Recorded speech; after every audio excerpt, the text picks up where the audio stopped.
Welcome back to Manisha's mini world. তোমাদের নিশ্চয়ই আর বলে দিতে হবে না কোথায় যাচ্ছি আমরা। আগের দিন তো আমি বলেই দিয়েছি আমরা কোথায় যাচ্ছি, তবুও নতুনদের জন্য বলে দিই আমরা যাচ্ছি মাসিমণির বাড়ি, তাও আবার 8 থেকে 10 বছর পর। সকাল সকাল আমরা রেডি, আমাদের সকাল মানে ওই বেলা 12টা। রাস্তাটা যেহেতু অনেকটা, তার উপর আমরা যাব বাইকে, তাই সাথে রাখছি এই মিনি গীতাটা, যাতে আমাদের যাত্রাপথে কোনো রকম বাধা না আসে। বাইকের মধ্যে এই গীতাটা কোথায় রাখবো আমি বুঝতে পারছিলাম না, তাই ভাইয়ের পকেটেই দিয়ে দিলাম, বাইকটা যেহেতু ভাই চালাবে। এদিকে সৌরভও চলে এসেছে, চলো এবার বেরোনো যাক। ফাইনালি দুগ্গা দুগ্গা বলে আমরা বাড়ি থেকে বেরিয়ে পড়লাম। সামনের বাইকটাতে রয়েছে বোন আর সৌরভ, আর এই যে আরেকটা বাইকে আমি আর ভাই। এই প্রথম বাইকে করে আমরা এতটা দূর রাস্তার জন্য বেরিয়েছি, তারপর আবার আমাদের রাস্তাও ঠিক করে জানা নেই। বাড়িতে তো সবাই একটু টেনশনে আছেই। এখন আমরা একটু একটু করে আমাদের অরণ্য সুন্দরী ঝাড়গ্রাম পেরিয়ে যাচ্ছি। এই রাস্তাখানা তো তোমাদের সবার পরিচিত, আমাদের ইউনিভার্সিটি যাওয়ার রাস্তা।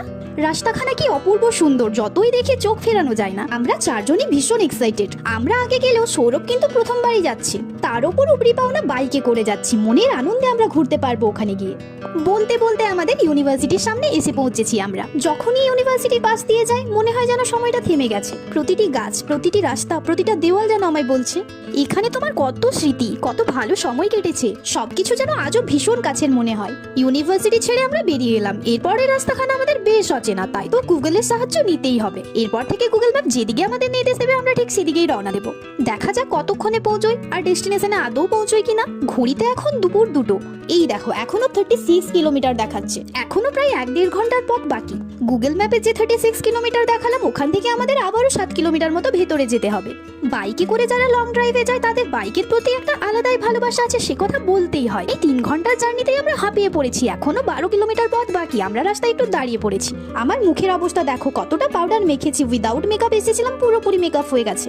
এখন আমরা মাসিমণির বাড়ির খুব কাছেই পৌঁছে গিয়েছি। এরপর গ্রামের মেঠো পথ ধরে একটু এগোলেই একেবারে মাসিমণির বাড়ি। আমার শুধুমাত্র একটা জিনিসই মনে আছে, গ্রামের ভেতর দিয়ে একটা লাল রাস্তা, কিন্তু ওই লাল রাস্তাখানা খুঁজতে আমাদের বেশ অনেকখানি সময় লেগেছে।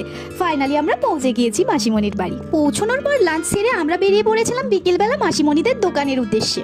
এখানে আমরা ছাড়া যে দুজনকে দেখতে পাচ্ছ, ওটা আমার মাসিমণির ছেলে আর মেয়ে। দোকানের রাস্তা দিয়ে ঘুরতে ঘুরতে হঠাৎই আমাদের চোখে পড়লো রাস্তার সাইডে সাইডে যজ্ঞ হচ্ছে। সেই যজ্ঞের আগুনটাই তোমাদের আমি একটু দেখাচ্ছি। শীতের সন্ধ্যেবেলা এরকম যজ্ঞ হলে মন্দ হয় না, কিন্তু বলো। বাড়ি ফিরেই দেখি মাসিমণি আমাদের জন্য বিছানা রেডি করেছে, কিন্তু বিছানাটা একটুখানি ছোট। আমরা তো 5 জন একসাথেই থাকবো, কারণ সারা রাত আমাদের হুল্লোড় করতে হবে। তাই নিজেদের মতো করে আইডিয়াকে কাজে লাগিয়ে আমরা আরেকটা বিছানা অ্যাড করে ওটাকে একটু বড় বানিয়ে নিলাম। এরপর ফোনগুলোকে সাইডে রেখে বসে পড়লাম আড্ডার জন্য। চলো তাহলে আজকের মতো টাটা, গুড নাইট, দেখা হচ্ছে নেক্সট ডেতে।